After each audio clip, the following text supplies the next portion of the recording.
Bueno, intentemos resolver el mismo ejemplo que vimos en el video anterior, que es f de x es igual a x cuadrada menos 5x menos 14 en el intervalo 5,20. Pero ahora por el método de falsa posición, o como también se conoce, regula falsi o regla falsa. Bueno, este método parte primero de identificar quién es la X de la izquierda y X de la derecha, para usar una fórmula un poquito modificada, pero es un poquito más intuitiva. Y para ello vamos a nosotros a necesitar identificar qué número se encuentra a la izquierda y cuál a la derecha. Si ponemos en una recta numérica el 5 y el 20, podemos ver que el 5 se encuentra del lado izquierdo y el 20 se encuentra del lado derecho. Por lo tanto, podremos decir que XY es igual con 5 y XD, que es de la derecha, es igual a 20. Y si tomáramos estos valores y los sustituyéramos en la función original, nosotros obtendríamos lo que es la función evaluada en XY. Pero para no escribir tanto, vamos a, en vez de llamarlo f de XY, vamos a llamarlo f subíndice Y. F subíndice Y no es otra cosa más que tomar el 5Y, sustituirlo en esta función que tenemos arriba. Si hacemos esto, la función evaluada en XY nos da un resultado de menos 14. Y vamos a hacer lo mismo para la función evaluada, pero ahora en la X de la derecha, en XD. Para no escribir tanto, vamos a llamarla igual como F subíndice D. Y si sustituimos 20 en la función original, que es esta de aquí, nos entrega un valor de 286. 286. Y este método es otro de los métodos que son de intervalo o métodos cerrados, para los cuales se parte de la idea que tienes que tener la solución en este intervalo, que es 5,20, y el criterio del cual se parte para iniciar o para identificar si existe solución es el teorema de Bolzano, que la versión resumida sería que si nosotros multiplicamos FI por FD y checamos el signo, tenemos algo positivo por algo negativo. Si algo multiplicas algo positivo con negativo, el resultado será negativo, o sea, menor que cero. Y esto es lo que necesitamos nosotros para partir, para iniciar el método. ¿Por qué? Esto significa que en medio se encuentra una solución. ¿Por qué? El teorema de Bolzano nos dice que si la función es continua, entonces, pues, si de un lado es positiva y del otro lado es negativa, en algún momento cruza por cero. Bueno, vamos a aplicar entonces la fórmula. Vamos a ver esto. ¿Cómo se calcula? Pues vamos a calcular la XM. En algunos otros libros usan otras letras, pero vamos a usar XM como la aproximación a la solución. Esto será igual a la siguiente fórmula, que es X de la derecha menos la función evaluada en la X de la derecha, que es FD, que multiplica a la diferencia en X, que es XD menos XY, sobre la diferencia en las funciones, que es FD menos FI.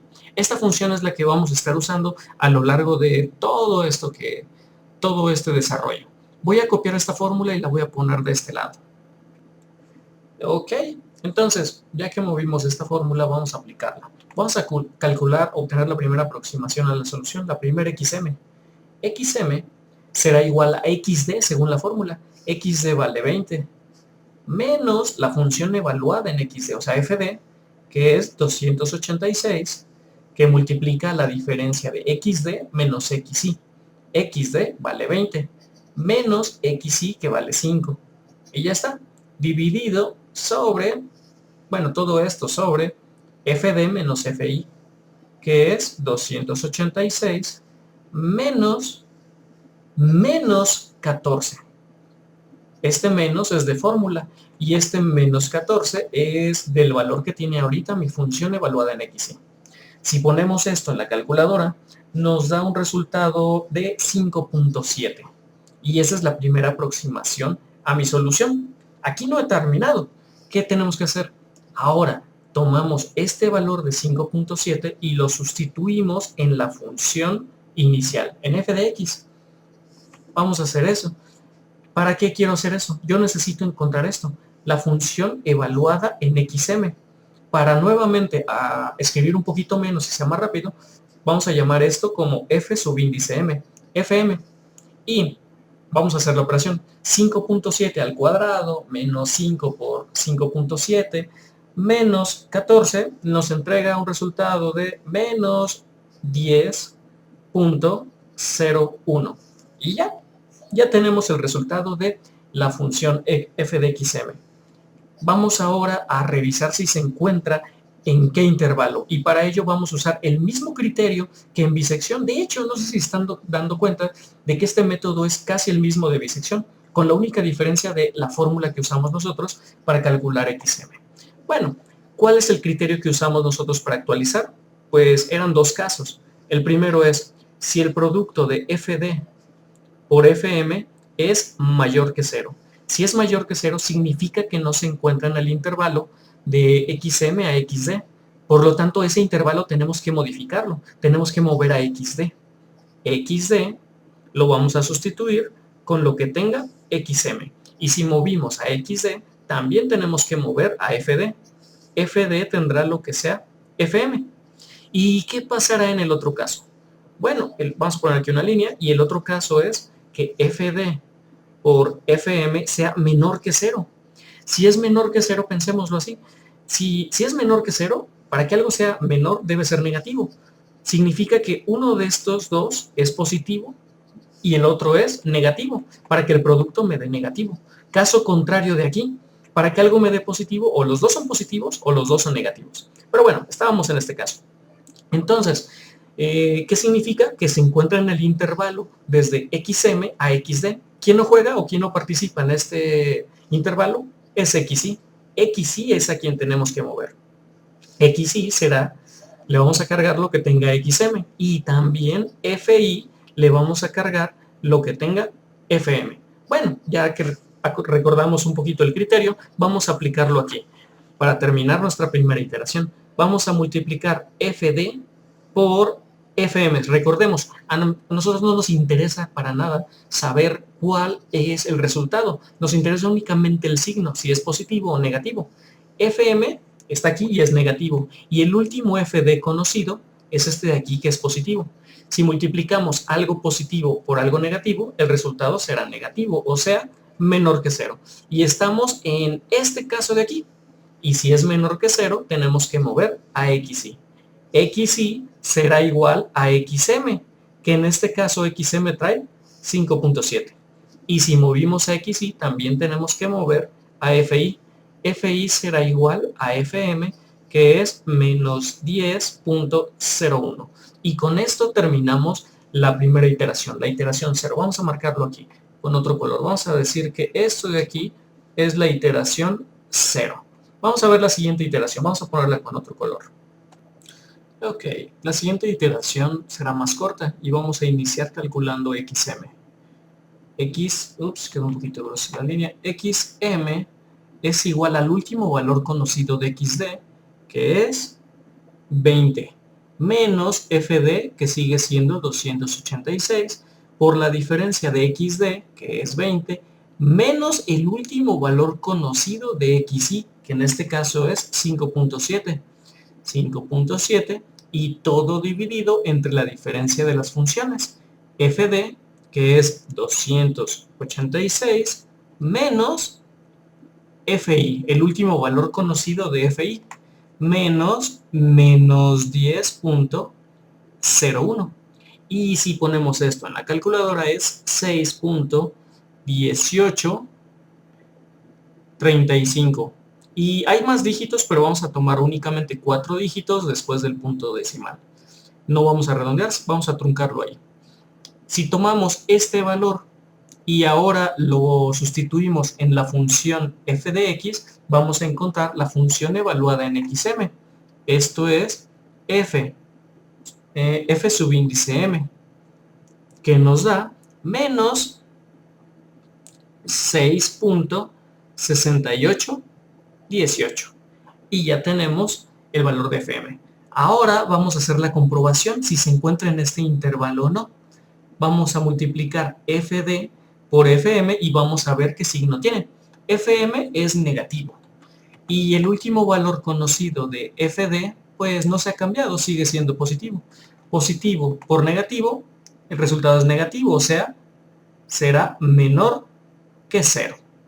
¿Qué significa? Pues que tenemos que seguir estas instrucciones, que es XY será igual a XM, que es 6.1835.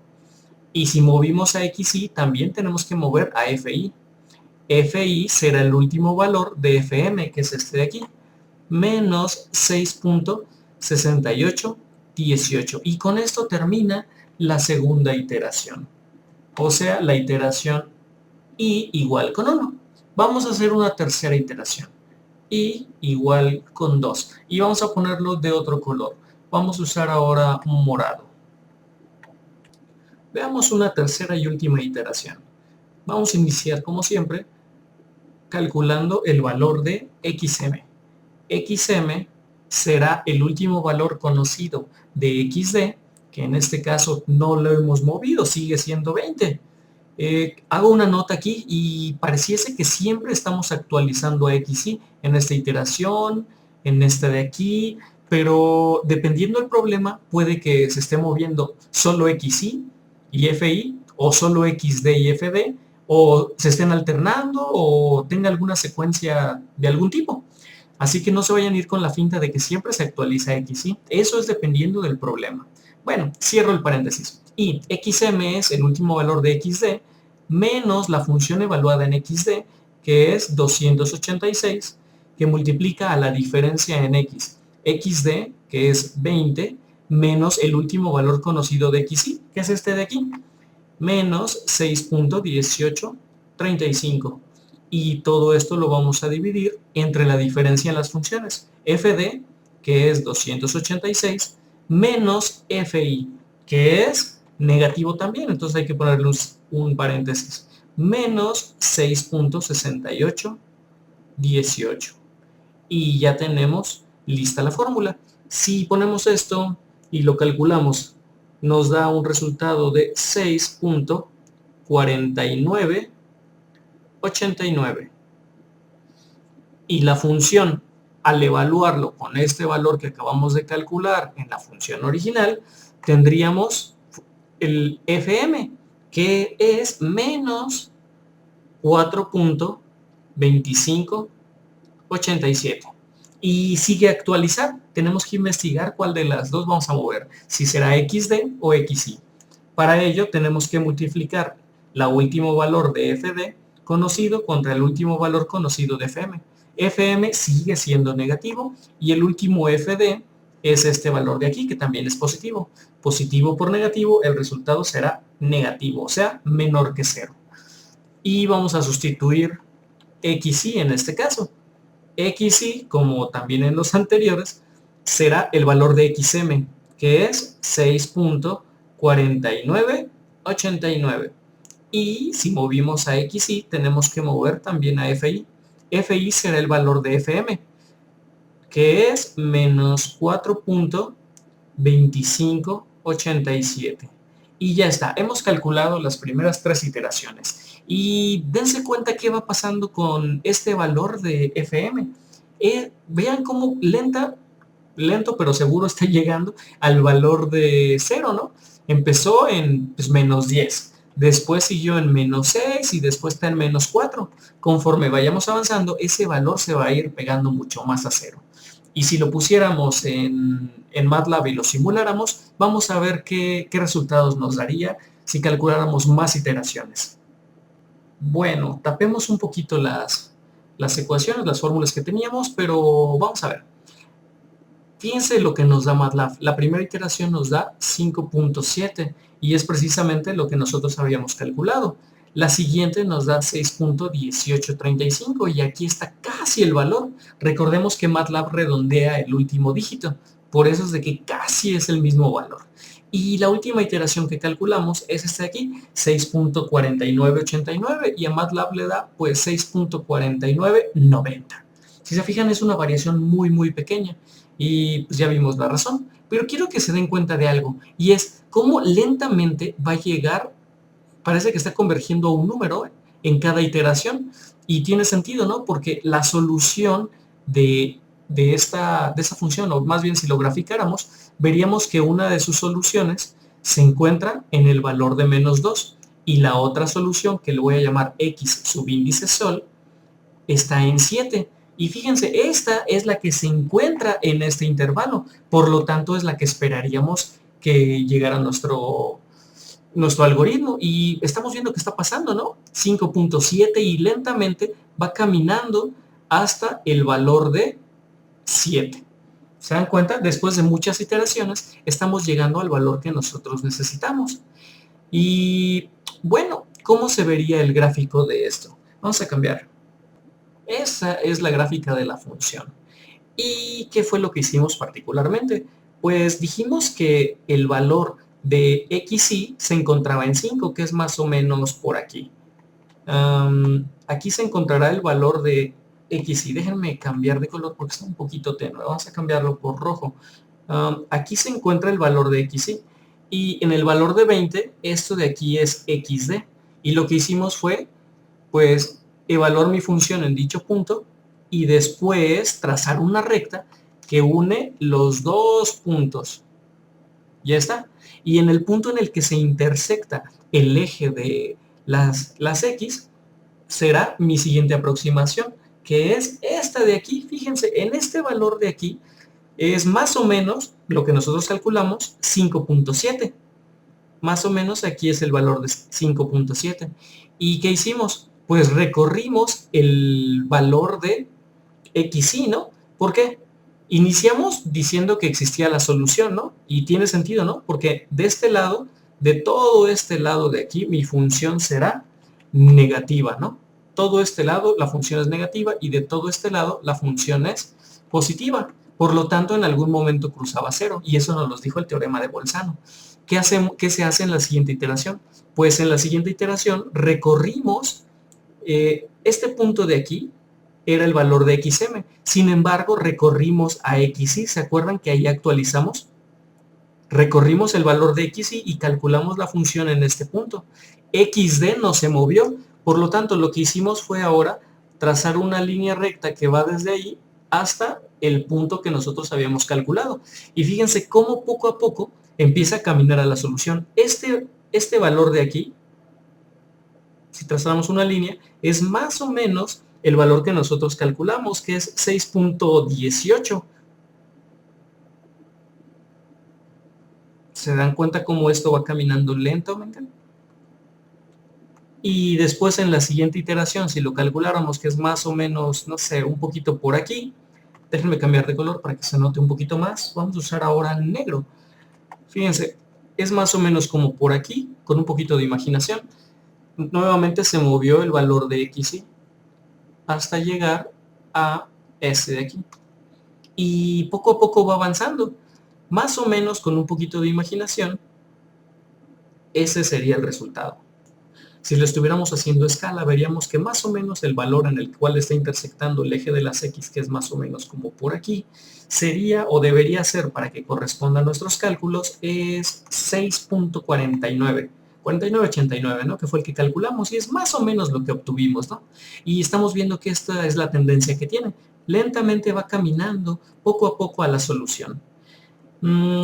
¿Cómo se vería la gráfica del valor de xm? Vamos a verla.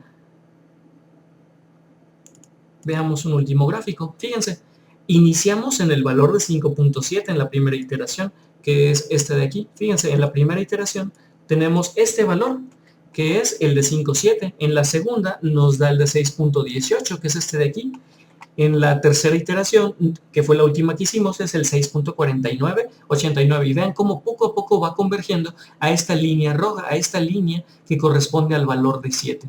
Y fíjense que no se la pasa oscilando, como es el caso de bisección que vimos en el video pasado, sino llega y converge directamente al valor de 7. Ya no oscila tanto, se queda ahí. Y como podemos ver, este método está funcionando, está llegando al valor que nosotros necesitábamos. Finalmente, ¿cuál es el criterio que nosotros usamos para detener el programa? Pues si nos damos cuenta, la distancia que existe entre cada uno de los valores que estamos calculando de xm se va cortando, ¿no? Si usamos esto para detener el programa, se podría ver de esta manera. Como el valor de xm que acabamos de calcular, vamos a ponerle m subíndice i más 1 menos el que calculamos en la iteración anterior, xm subíndice i, sea menor que un valor que nosotros determinemos como epsilon. Por ejemplo, no sé, una 10 milésima. Este valor nosotros lo vamos a proponer o bien el problema te lo va a dar. Y vemos que se va a cumplir, ¿no? Porque la distancia que va a haber entre cada uno de ellos se va cortando. Veamos este de aquí. Fíjense la distancia que hay de aquí a acá. Es muy, muy, muy pequeñita. Y en la siguiente iteración, aquí ya no hay diferencia entre la última iteración, que en este caso es la 22, con la 21. Recuerden que se empieza a contar desde el 0.